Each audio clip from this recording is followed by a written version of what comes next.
Hey, welcome everybody to this week's edition of Military Trailblazer Office Hours. Thank you once again for taking time out of your Wednesday evening to spend it here in the spirit of community, mentorship, and learning. I'm your host, Dave Nava. I'm a lead solution engineer at Salesforce, and I'm a military trailblazer.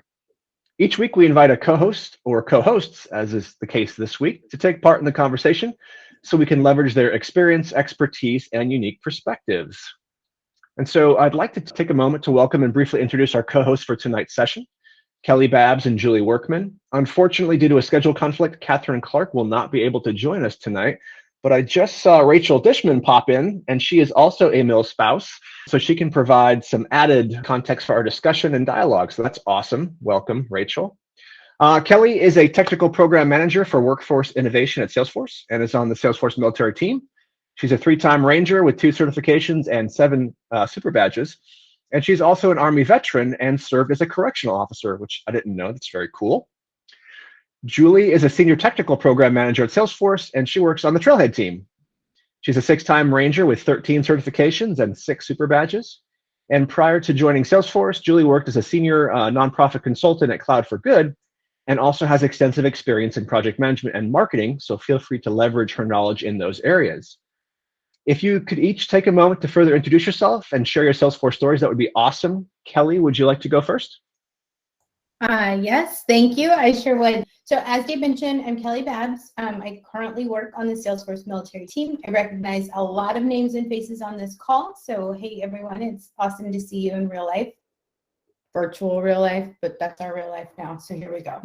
I joined the Salesforce ecosystem in 2015. Prior to that, I had served active duty in the Army for 5.5 years.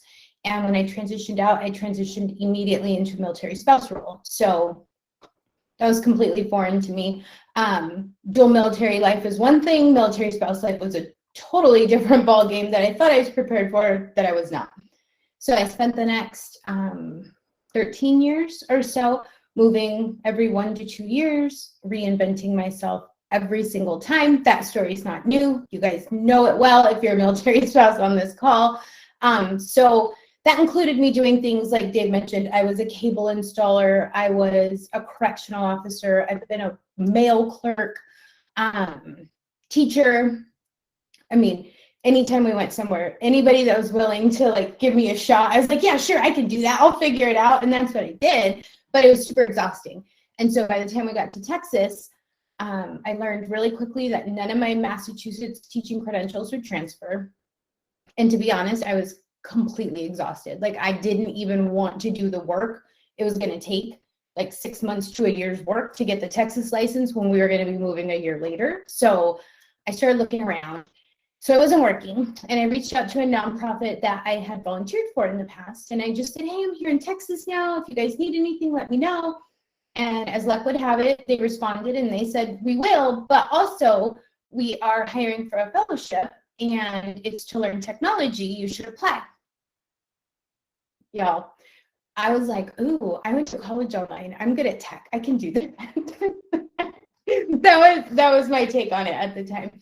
So they told me, and I applied and I got the interview. And in preparation, I started looking into Salesforce. They told me the tech would be Salesforce. And I had no idea what Salesforce was. And I was like, cool, I'll learn to sell stuff too, whatever, right? Like, I was like, I can do that too. Ended up getting the job, and it was a 1-year fellowship to learn Salesforce. The nonprofit I was working at, I had a mentor that was going to help teach me along the way. As nonprofits go, they got a really cool, better job just a couple of months into the fellowship. So I was on my own. Trailhead was just getting started at that time, so badges were a little bit more limited. And so it was like my job for a few months just not to sink the ship. And I didn't, through lots of Googling and help and training docs and everything in between, didn't sink the ship. And then they hired someone in a different role, but you know, that could be my mentor. That person is on this call. That person is still a mentor for me to this day. Her name is Julie Workman. So Julie came on board. I'll let her tell that part of the story, but she just kind of took me under her wing, like, come here, baby admin. Let me show you. Let's go.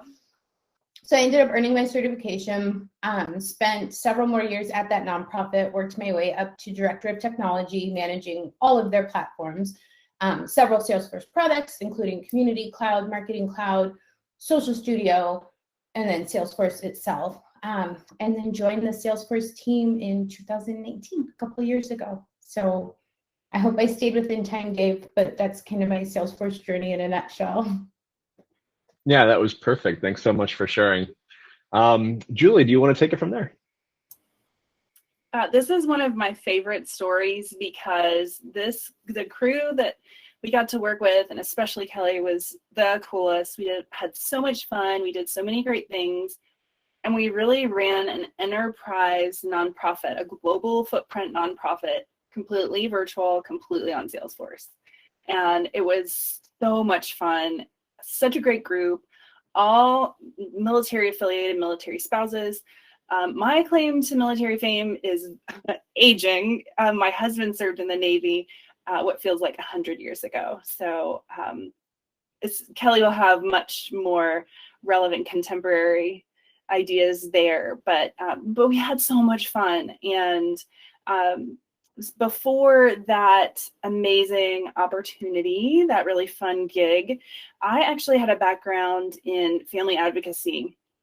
So my master's is in psychology, and I had no idea what this thing is called Salesforce. And actually, I was in leadership with a community serving nonprofit. And it's really hard to track people and people outcomes, and did this program help this person? It's very difficult to track, especially if you hop in the Wayback Machine. And so one of our peer organizations suggested Salesforce. I thought it was the craziest thing I'd ever heard. We're not selling anything. We're trying to get donations. And then over time, I got to go to Dreamforce 2013, connected with so many amazing people. Of course, the ecosystem is incredible.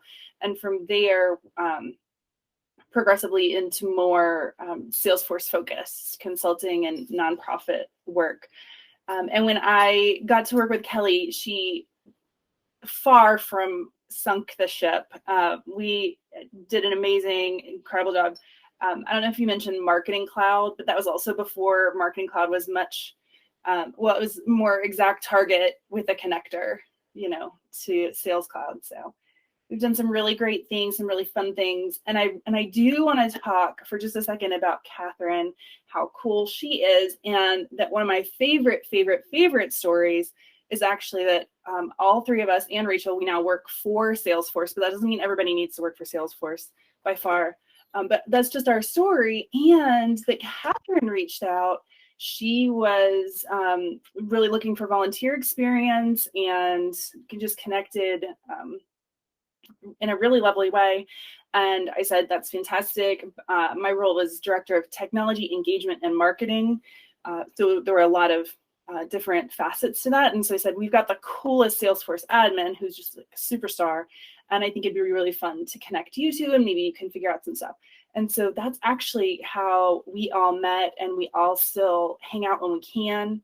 And if I can share it, I have a picture of us and someone with Rachel. Can I share my screen for a second? Yeah, absolutely. Okay. It's so fun. Yay.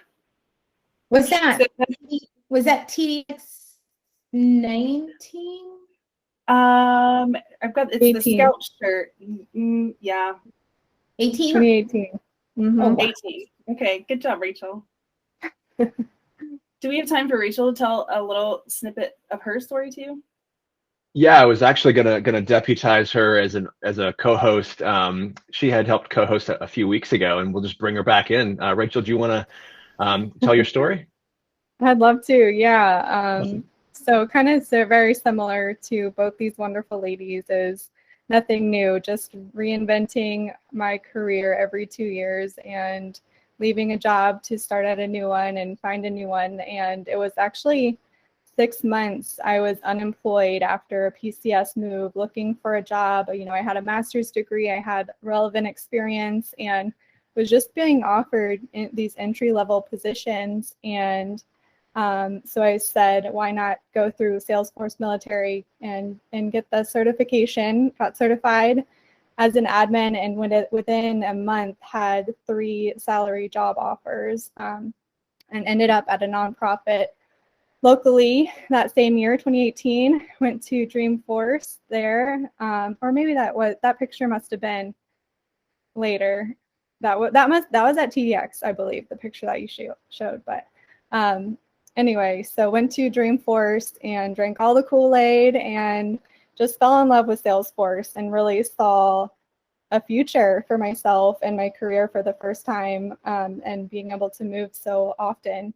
And so dove head first and found out about a contracting position on the Salesforce military team, which I joined in 2019, January 2019. I was 5 months pregnant at the time. Catherine brought me on board, and she kind of was such a great mentor to me, as well as you guys too. And Kelley actually was the person who took over my contract when I went on leave for maternity leave. And so that's how we were all connected. And then came back once my contract ended. I went into consulting for about 1.5 years and loved it, loved consulting, and loved really getting my hands dirty and building and just learning about Salesforce. And actually went through an acquisition in my company. And so I said, you know what, time to shoot for the stars and go for where I really want to be, and that's Salesforce. And I've joined as a lead solution engineer just in the past few months here. Awesome. Thanks, Rachel. And thanks everyone for sharing your story. So I guess the high note is that there's a broad range of Salesforce experience on tap tonight. So please do raise your hands and ask your questions. Before we get started, and I turn the floor over to you, I do want to cover some brief admin notes for the folks that may be joining for the first time, because I see some new faces out there, which is awesome. But the purpose of these sessions, as most folks know, is informal get-together for gathering with military trailblazers as well as allies. Everyone's welcome to explore non-technical Salesforce career and branding related topics in order to help you achieve your professional development and career related goals. And so for the next hour, everyone is encouraged to step up and help answer questions from your perspective and participate in the dialogue, which will provide additional diversity of experience to the conversation. Please do keep an eye on the chat window. As you've kind of seen so far, I've been putting informational chats in there, and I'll continue to do that throughout tonight's session. I gather them throughout the week on LinkedIn and other sources so I can share them with you. As you might have guessed, the focus for tonight's session is providing tips and guidance for transitioning into the Salesforce ecosystem. And so even if you're not a military spouse, but you're coming into the ecosystem, all 3 ladies have great tips and guidance to share with you, and it definitely applies. And this is the second of a 2-part MilSpouse panel series that I hope will inspire you and provide you with information to help you advance your Salesforce journey. And it was brought to you by you because you asked for this in the survey that I send out each week. And so that's why we're having this. If you want to ask a question at any point during tonight's session, either raise your hand and I'll keep an eye out for that, or just post it in chat and we will take your questions. And so I'll go ahead and start with the first question. Translating military and MilSpouse skills into civilian terms for resumes and during interviews is one of the most challenging tasks. I know it was for me during a transition. How did you approach this challenge, and what recommendations can you offer for those who are currently writing their resumes, updating their LinkedIn profiles, etc., taking all those skills that you learn, either from being a correctional officer or being a teacher or all the other roles that all of you have served in, and relating that to the ecosystem?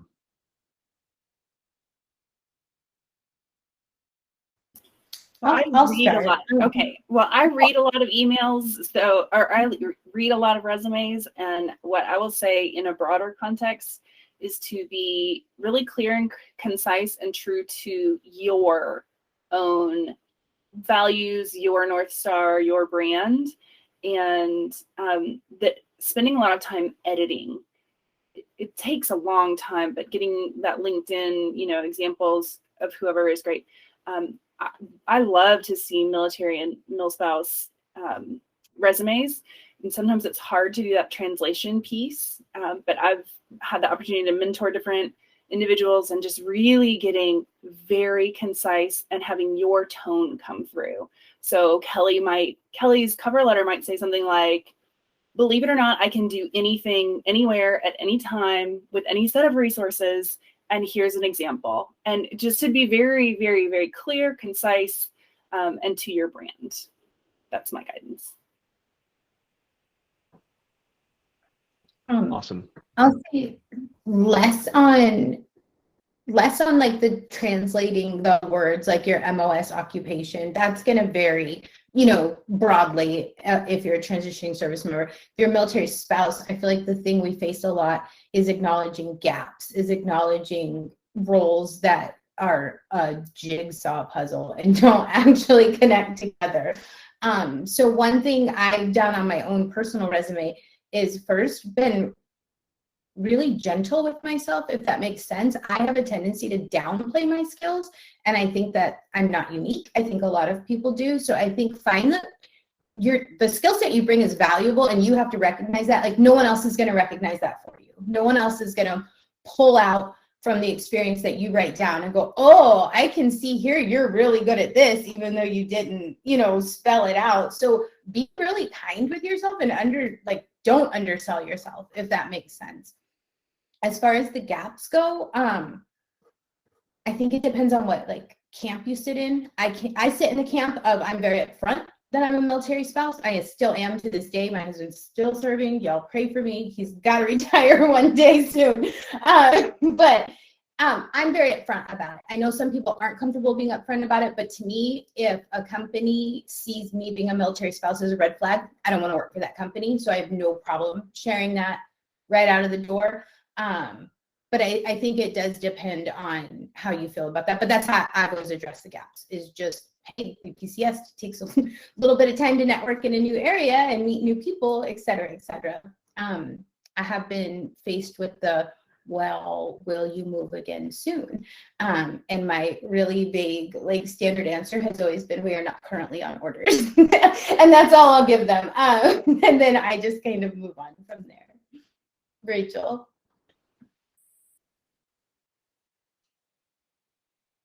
Yeah, I think you guys hit it on the nail on the head there. Yeah, and just to your point, being straight up front, very clear. Like for me, I used to be like, oh yeah, by the way, I'm a military spouse, when I'm applying to these jobs that I know are not, a future, right? Now I'll have to leave it eventually. But now with Salesforce and with remote jobs, I mean, you say it loud, say it proud, because spouses and veterans, you have so much skills, agility, you're adaptable, you're tenacious. So all those skills that you can bring into the workforce are very beneficial in whatever you do. So, but yeah, I'm going through the thick of it right now. My husband's deployed and a number 2 baby on the way. So very much in the thick of it. That's awesome. I would add also, Rachel, exactly what you said, and Kelley, just not trying to translate word for word. So something you might write is something like, what I can see this role really needs is resilience. Here's how I can demonstrate resilience. Or Rachel used some really good words, and I can tell that what this role needs is someone who can handle lots of different input information. I've also seen the gaps on the resume not listed as gaps at all, but rather if you think about LinkedIn and it has those time periods, that you actually put a time period and you say what you were doing. And most people don't know what it means to be a military spouse, of course, and the value that brings. And so really you can think up a couple really impactful sentences and actually say that here's this 6-month window. Here's what I was doing. I was supporting our military readiness for our country. You can come up with, just fill the gap with what you're doing. Those are all great points. I especially like Kelley's comment, be kind to yourself. I think that applies across the transition process in every way, as well as the work process. You can always be kinder to yourself. I'm guilty of that too. We do have a hand raised. Sarah, did you want to ask a question or make a comment? Yeah, I'd love to ask a question. So I'm a military spouse, and with my husband's career trajectory, I expect that we'll have some assignments in overseas. And so I was wondering if you have suggestions or advice for how to take a Salesforce career overseas. I know the in-country ramifications with like work agreements and stuff I'm familiar with, but like how do I deal with like data restrictions and how a company might feel about their data being overseas? That's one of my concerns.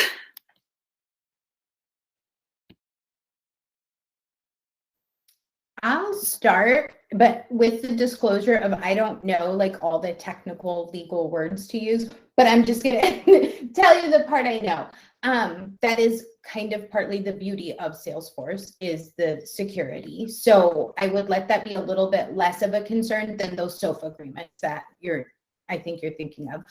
If you can get over that hurdle, I've seen, it'll vary by company, but just being very upfront, like, hey, I love work, especially if you already have the role or if you're interviewing for it and it happens to be virtual or remote, but just letting them know where you're going. Chances are, unless if it's like, you know, one of the common countries that people tend to PCS to, chances are you'll be fine as long as the company's open to it. I don't think it's so much a data security issue as the company just being flexible. So if you can get your foot in the door first or find that out during the interview process, I honestly think your in-country agreements are going to be the harder part. I would add to that if it is in line with what your family needs are, there is a ton of contract and project-based work. Those are also excellent ways to transition into the ecosystem. It can be as basic as data entry, but you're using Salesforce. That type of experience really builds and builds.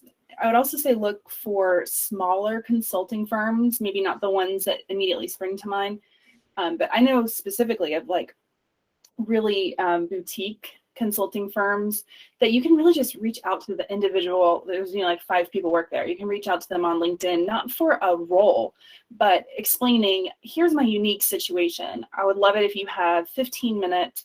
I'm interested in X, Y, and Z.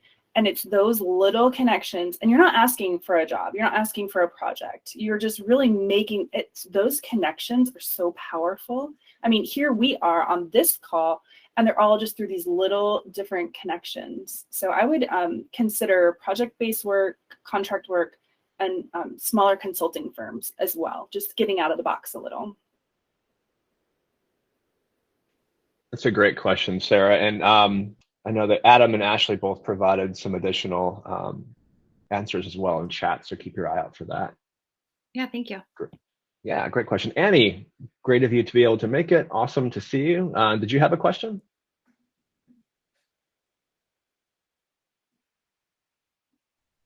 Not a question so much as a military spouse, having dealt with some of those same constraints.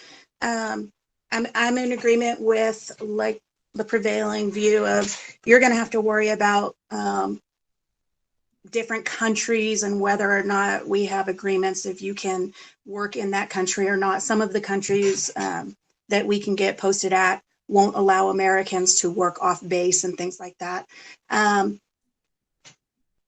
I'm with Deloitte now, and they have a whole transition package for military spouses if you're moving and going from one city to another to help you with that, because they want to keep the talent with them if they can. So some of that is already going to be taken care of by that company for you. But for the gaps, I totally got one of my first jobs when my husband transitioned out of the military by explaining my gaps, by how my project management skills made me have the ability to move a 2-year-old, a 4-year-old, and a husband across the country during the Thanksgiving and Christmas holidays and not lose any of our packages. And I went into super detail about how, you know, I planned all this because he was a drill sergeant at the time and I had to do everything. There was no choice. I had to make sure all the utilities and stuff got done. I had to make sure all the housing stuff got done. And I broke it down into it was a full-blown project because it is. So you can explain those gaps with finagling, I guess you can say. It's not dishonest because it really is a huge project to pick up a family. I moved every 2.5 years my whole life. I was an Army brat and then an Army wife. And so I think it's a lot of that too, where the company isn't interested in you, are you going to want to be with that culture? So. Yeah, those are great points. Thank you, Annie. All right. Welcome, Stephanie, to the call. For those that don't know Stephanie, she is the program manager for the Hiring Our Heroes Fellowship with Salesforce. So if you have questions about that on the call, please feel free to pose those as well. I'm going to go over to chat here, and Em's got a great question. She says, "Hi, I'm currently a milspouse, but my husband's retirement date is at the end of the month. I just discovered Salesforce and Trailhead through 4Block a couple of weeks ago. 4Block's an awesome program. I used to be their admin, and it's so she didn't say that. That was me. And it's so exciting. My question is, will I be able to stick with the military Trailhead program once he actually retires, or will I no longer be eligible?" I'll take that one. Yeah. You'll be fine. You are a member. You're in the system. Transition is, I think, just as critical as, how do I say that? Transition is just as rocky and critical at the time as being a military spouse is. You can still be a member after your husband retires. That's awesome. I didn't actually know that, so that's really good information to have. All right. Robin has a question. "I'm interested in how to incorporate psychology and technology in relation to talent optimization. Are there any opportunities around that in a consulting role?" Around psychology in a role? Yep, incorporating psychology and technology in relation to talent optimization. So I would think that would kind of fall into a recruiting role, maybe? I think it's open to every role, including business analysis and requirements gathering, but it comes into everything. Understanding people in groups, understanding what's essential, understanding, everything in consulting and business analysis is all about understanding people and what they need, because really you're designing systems, but the systems are for people. And the people are what are going to have, your project's going to succeed or fail by the people. That's why user adoption is so big. Training is a great role for someone who has a background in psychology. There's lots of tie-ins to consulting, requirements gathering, content writing, training. There's just tons and tons. And that's the really cool thing about staying true to who you are and finding ways to interpret your skill set, because I have a master's in applied psychology, which kind of doesn't make sense, but actually it really, really does. So lots of good stuff. Yeah, that's a great point. As a consultant, you really have to be an apt student of human behavior to be able to, in the moment, sense when a conversation is going sideways and be able to save it. Really dynamic role, that of a consultant with regard to customer interaction and customer relationships. Let's see, so we're going to go to chat here. Okay, and Laura has a question. "I'm interested on where to start after earning your admin cert. I've looked into Hiring Our Heroes, but the next cohort dates may not work for me. What advice do you have for jumping in with no prior Salesforce experience?"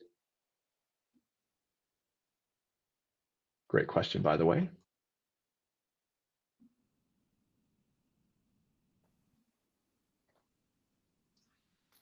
I don't know if yeah, go ahead, Kelley. Yeah, so if the HOH cohort dates don't work out, first and foremost, remember that there is the Salesforce Talent Alliance. So you can access that directly from the Trailhead Military Community. There's a page called Interviews.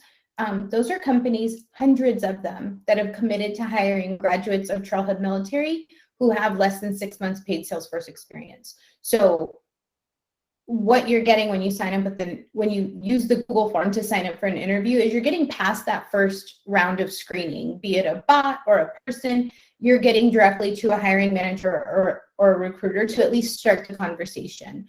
And again, these companies have committed to hiring new talent. So I wouldn't feel as afraid as if you were just out in the big world looking for your first Salesforce role. You're talking to a friendly employer if you're doing it through the Talent Alliance. So that's one way. Second way is you do have experience. You might not have direct Salesforce hands-on experience, but all of your experience from all your prior roles benefits you, and a lot of it can translate, whether it be industry specific or just skill-based specific. So meaning if you came from retail, then maybe look for companies that are hiring Salesforce roles that are in the retail space. All your industry knowledge will benefit, and now you've got this added layer of Salesforce skills. You can apply that across multiple industries. Or if you just have a broad skill set in project management, training, organizational management, all of that's gonna translate too into new roles. So make sure you're highlighting that in addition to your Salesforce roles.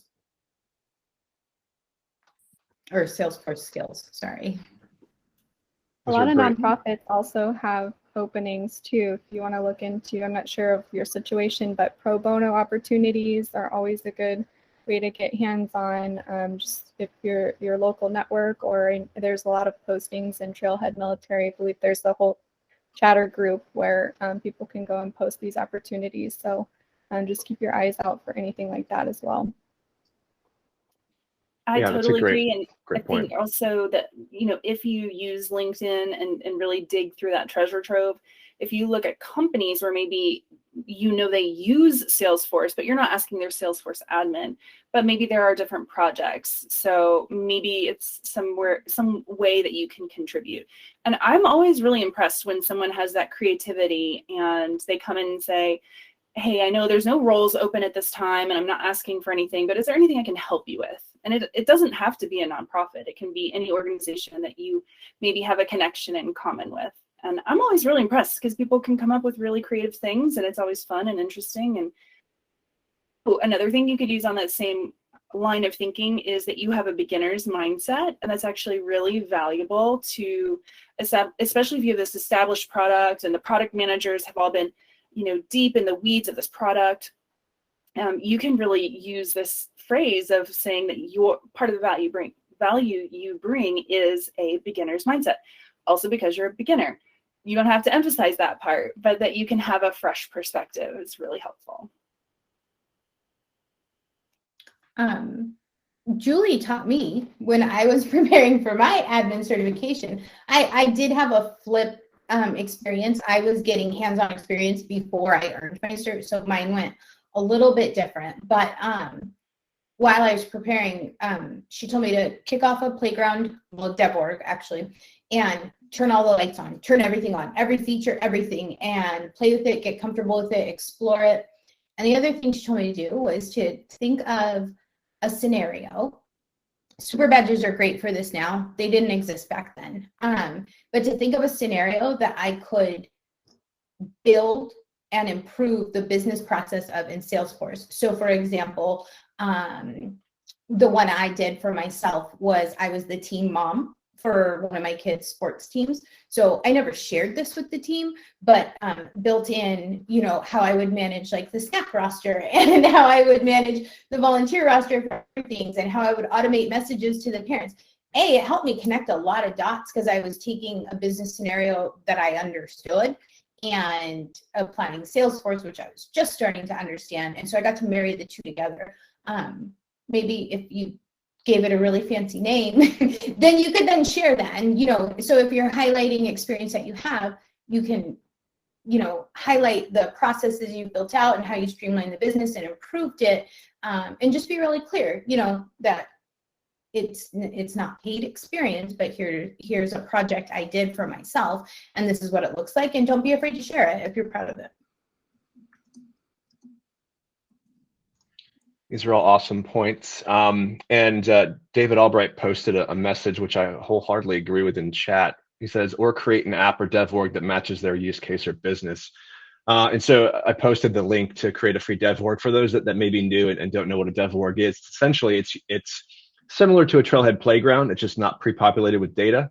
You get 2 licenses, and it is a free Salesforce instance that you can use as long as you use it regularly. It won't expire. I've had mine for over 3 years to build whatever you want. And so you can generate alternative work experience by creating applications, process automations on the platform, and then sharing that either through social media, on your own YouTube channel, writing a blog post. I chose to share it on an Experience Cloud site that I built from scratch on Salesforce. And there's actually a really good trail for that. And I'm going to post that in chat here for creating your own professional profile, which serves as essentially it's a digital resume. It's really cool. You can feel free to create your own and then use that as work experience because it demonstrates you know how to build on the platform. All right, and so I love that. Just go into a dev org and flip every single switch that's in there, which you never do in real life. And fun fact, a Trailhead playground is just a flavor of dev org. It's just, they're all dev orgs. Dev orgs and only dev orgs work with Trailhead, are Trailhead compatible. And I will tell you a little tiny inside scoop. If you need to do anything hands-on in a sort of, some people call them programming assignments. They're not really programming, you know, if you're a declarative like app builder. But if you are ever asked to solve a problem, so say you're in the interview process and you're given some solution to build, you may be given a dev org and they'll say, here is your dev org. The employer hiring manager already has a user and has made you a user. That's the 2 users. Don't build your solution in that org the first time you build it. Go spin up a clean dev org, try things 16 different times, make all of your mistakes, do your lookups the wrong direction, accidentally name things the wrong thing, figure it all out in this other dev org that they never see. Then go back in the dev org that they gave you and correctly configure everything. But do not use a package. Do not do anything like that. Just slowly, in the amount of time that it should take you, go ahead and configure your solution. That is a little bit, I'm not sure if that's a cheat, so don't say I said this and maybe cut it out of the recording. I'm not sure. But that's like really, if you find yourself in that, it's the worst feeling to know that somebody's going to be looking at your build and you maybe did something silly, right? It happens. It happens to everyone. But that's a way to kind of skip around that using dev orgs. I probably have way too many dev orgs. They're fun. I was working on building my lookups in the wrong direction earlier today, so yeah. It's a thing. We've got a couple questions in chat, and I'm going to go a little bit out of order because this one's really quick and it piggybacks off a previous question. And let's see, I got to find it real quick here. So Connor asks, are veteran spouses eligible for Trailhead Military? So I guess the service member's already gotten out and is out. Are their spouses eligible? So yes, the answer to that is we use ID.me. So if they have ID.me credentials, they'll be able to confirm eligibility.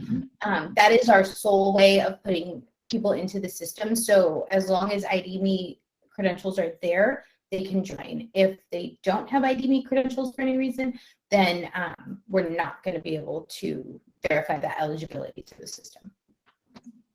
Gotcha. Good to know.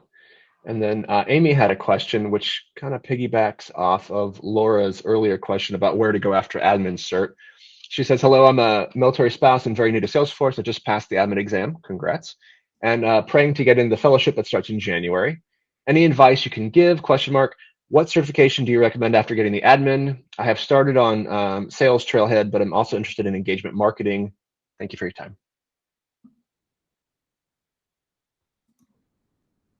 So I guess I'll tackle this one real quick, if you don't mind. I would say, you know, it all depends on what you want to do in the ecosystem, Amy.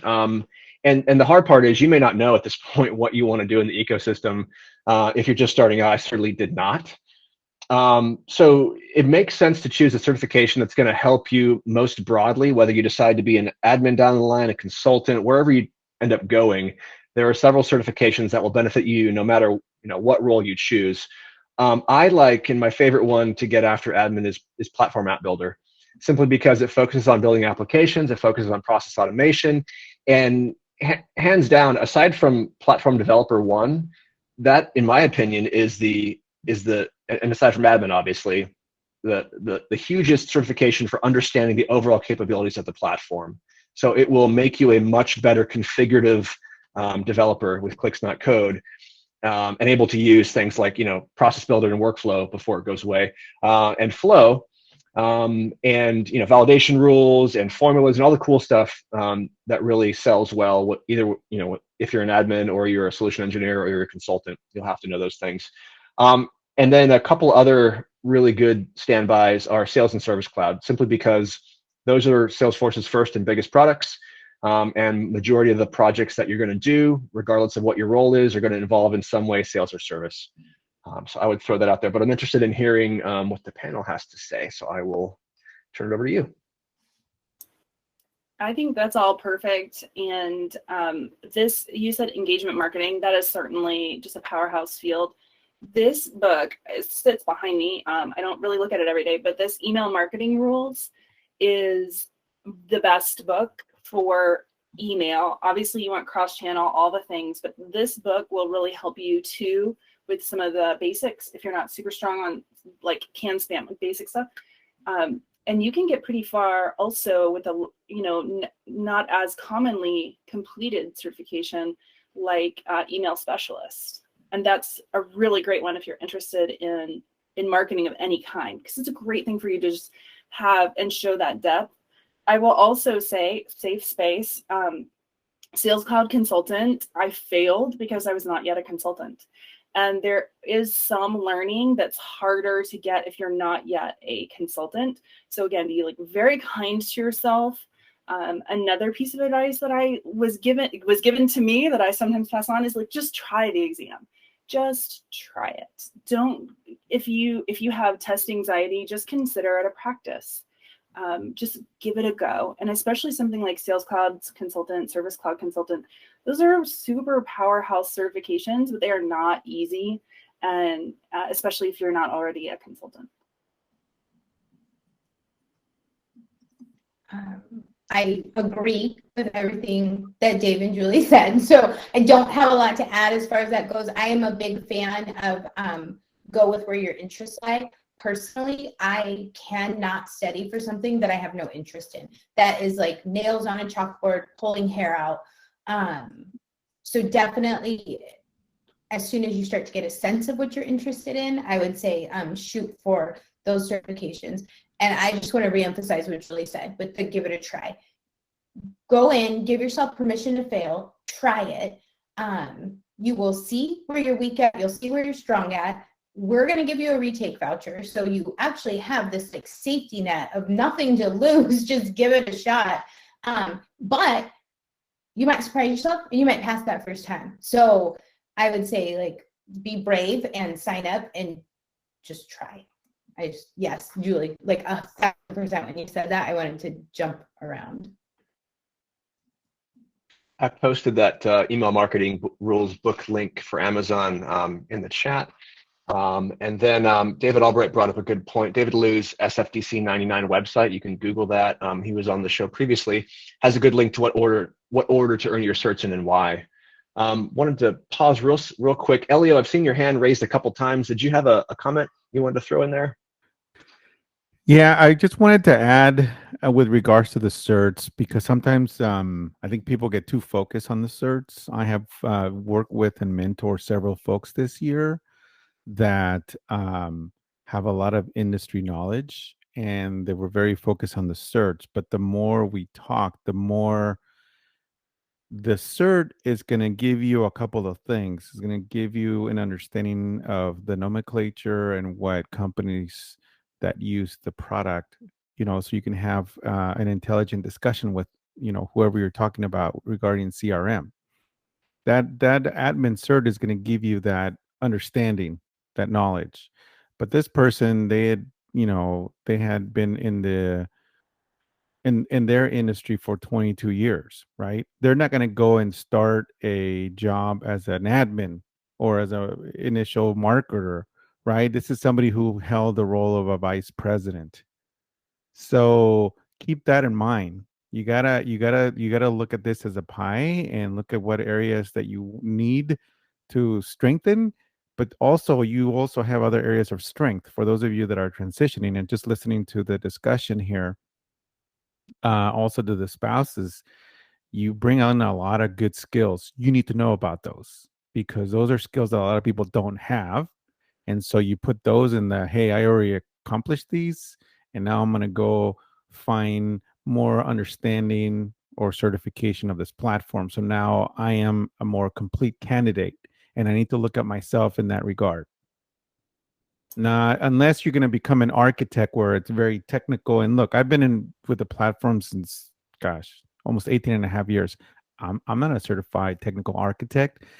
I know some of them, they're incredible, but that's not the career path that I wanted to take. So I reached a certain level where I feel I can fit into certain roles based on both soft skills and technical skills. So keep that in mind. Your I industry or completely background. agree. Yeah, sorry, Yeah. go ahead. No, I'm sorry. I thought you were finished. No, Yeah, go ahead, I Julie. completely agree. The way I see it is that often a certification will get you in the door of an interview, but it's not going to get you all the way there for sure. And honestly, every job that I've been on a hiring panel for, we are looking for those soft skills. And there are even things like when we do a demo, right? You come in and you present your solution to us. Part of what we're looking for is how you respond to our questions. We're not even looking for if you have the right technical answer. We're looking for you to say, I see what you're saying. That's very important. Here are 2 ways we could solve for that. We don't want to see somebody who gets defensive and then says, this is the correct way, because if you read the new release note, so really those soft skills are just as important for sure. For sure. Oh, I'll tell you another hard won piece of knowledge. If you choose to work for a consulting firm at some point, you will learn so much. You will see so many different orgs. You will learn that no one does it all right. You will learn that there's some broken stuff out there. And you'll eventually come to learn that the only reason you have a job as a consultant is because somebody messed something up so bad that they could not fix it, or a whole team of people could not fix it, and that's why you're there. So if that doesn't sound great to you, it can be a lot. That's why sometimes you see pretty quick turnover in consulting. But I think it's important mindset too, that if you choose to go into consulting, be prepared that you are cleaning up messes. That's why you're there. As a first role, though, it's a phenomenal way to learn as much as you possibly can, as quickly as you possibly can. If you're the type of person that just likes to learn, drink from the fire hose, that's a great way to do it. That was my first role in the ecosystem after my volunteer position, and it set me up for where I'm at today, which is Salesforce, which was the dream job. So I can't recommend it enough. Consulting is access to tons of different customers across many different industries and all of their problems that they'll look to you to fix. And so you just get really good at problem solving, solutioning, and building. All right, we don't have any more questions in chat that I can see, and no one's got their hand raised, so I'll throw one out on the floor. One of the things, so one of the reasons why we started this whole office hours was to help with personal brand. And so something that I like to ask all the special guest co-hosts is, given that creating and sharing a personal brand is critical to being successful in the Salesforce ecosystem, how would you define your brand? And what activities do you specifically engage in to market your brand? Do you want to go, Kelley? Sure, I'll go first. That's kind of funny given what I'm about to say. So I always mix this up, but I'm pretty sure I am an introverted extrovert. I think that's the right way of saying it. I do not like the limelight. I am not a megaphone. I need to feel really comfortable with the people I'm talking with. And so when I hear words like networking and branding, it gives me anxiety. But you have to do it, right? Like you have to put yourself out there and make those connections and build those relationships. So I'm a helper by nature. That is just, if you look at every role I've ever done, it is in public service and or training and helping people. So that's, I don't stamp myself with it like a brand, but that's just kind of the path I took, and the way I show up with people is connecting, helping, and just really championing others, if that makes sense. And it works for me, but I hate to be counterproductive to what Dave's saying and the whole point of this call, and I don't mean to be, but I am saying there's space for you, even if you're not that person who can take up a whole room. You don't have to. You just have to be like, show up like your true authentic self, and you'll fit in just fine. You'll make the right connections for you, and your network will grow with people who are really there to support you and cheer you on versus people who just connected because you sent them a request. Does that make sense? You're so right, Kelley. And I think that's so important. And it's all about balance, right? Like even the body has like a head and arms and hands, and it's not all about everybody being the same thing by far. I find what's helpful for me is to find, sometimes it's an assessment, like the Strengths Finder or something like that, that can also give you a common language that people are, a lot of people are familiar with. You know, so it's really easy for me to say my top strengths are strategic, ideation, and communication. And it helps you kind of create that brand, especially if it resonates with you. If you do some of these assessments, you're like, that's not me, skip it, obviously. But sometimes just doing those assessments can give you the buckets of words that help you be really concise and also convey where your strengths lie. I'm also a 7 on the Enneagram. All great advice. Thank you. We've got a couple hands raised, so we'll go to, Laura, did you have a question, or did you not want to, did you lower your hand? No, I lowered it because Julie touched on a lot of what I was going to ask. I do have a kind of a smaller question. As far as like tweaking your resume and everything, are there websites or anything that you guys recommend for that? For me personally, if it's tidy, error-free, clean and clear, and says what it needs to say, I don't really look at anything else like bells and whistles. I'm really looking for content, what you're saying to me. So there's probably an answer that you're looking for, but that's my answer. Stephanie just commented too, Hiring Our Heroes does have an awesome service to help with your resume. As far as like maintenance of my resume goes, I don't know what we're allowed to shout out or plug here, but I'll tell you what I use. And then Dave can mute me out later if I wasn't supposed to say it. But I use this thing called Resume Nerd, and it's like, I'm pretty sure there's a free version. I only activate the paid version like when I'm job searching or hunting. But anyway, they have this like crazy, I took my good resume in and put it in, and then they helped me modernize it, and they do like this scan that gives you like a score, right? Based on like the words you used, and you can improve it. It works for me. I don't know if it'll work for anybody else, but that's my kind of go-to when I need to freshen it up and I'm being lazy and don't want to do like the whole thing over from scratch by myself. I've seen that. It's a pretty cool capability.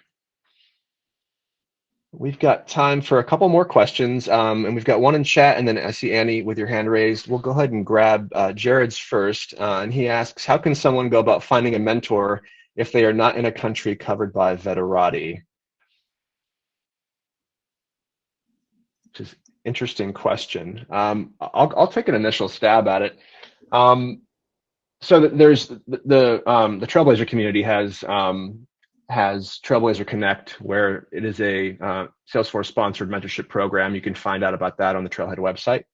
But independent of that, I would say a larger mentorship pool is LinkedIn. And really that's where a lot of my mentors have come from, is establishing relationships with folks on LinkedIn, having conversations, following them, liking their posts. And then over time, as you build this relationship, you reach out and you ask them if they'd be willing to have informational interviews, 15-minute phone calls where you can talk about their role or what interests you about their specific professional expertise. And it's important to develop that relationship first. You can't just connect with someone and say, hey, can we meet? Because they don't know you. And, you have to invest the time to get to know them first. But like I said, a lot of my longtime mentors have come from LinkedIn, so that's a great source. But I'm certainly interested in hearing if any other folks have some guidance on that as well. Get involved in your local Trailblazer community groups. You will foster relationships naturally, a lot like what Dave's saying, right? Like you have to build the relationship first. you will gain so much from participating in your local Trailblazer community groups. You'll make friends, you'll learn, you'll often meet companies and recruiters that are looking to hire, and you will meet industry experts who, if you haven't experienced it yet, I'm sorry, you will. The Salesforce community is the most supportive community I've ever been a part of. And you will meet your mentor probably accidentally through those groups. I'm going to post that link in chat here. And so that's a great point. And I'll just make a quick comment and then we'll get to Annie's question because I know we're running out of time here. There are Salesforce sponsored, groups, and there's also Ohana groups, which is, kind of unofficial Salesforce groups. One of the greatest resources was started by Stephanie Herrera, who started Salesforce Saturday several years ago. And it's a worldwide program essentially where folks meet once or twice a month virtually now because we can't meet face to face in most cases. And they talk about Salesforce. They have learning sessions. There's networking, sometimes job offers, volunteer opportunities. All you have to do is Google Salesforce Saturday virtual meeting, and you can actually, attend them wherever you want to, India, London, it doesn't matter. As long as you're awake during that time, just sign up to attend, and you can attend several, find one that resonates with you, and that can be your group of mentors and a great way to interact with the community. So before we close, I want to get to Annie's question, and then we'll go ahead and wrap up. Annie, the floor is yours.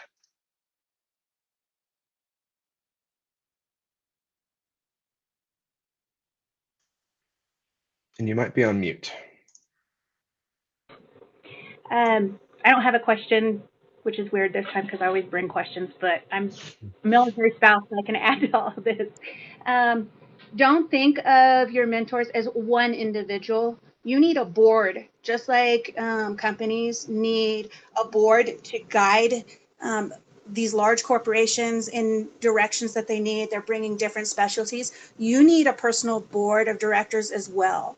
You need different people who are going to bring different things to you and help you with different modes of your life. You're going to need somebody with Salesforce and help you with that. Find somebody who's really good at resumes and interviewing. Find a recruiter to be a mentor for that.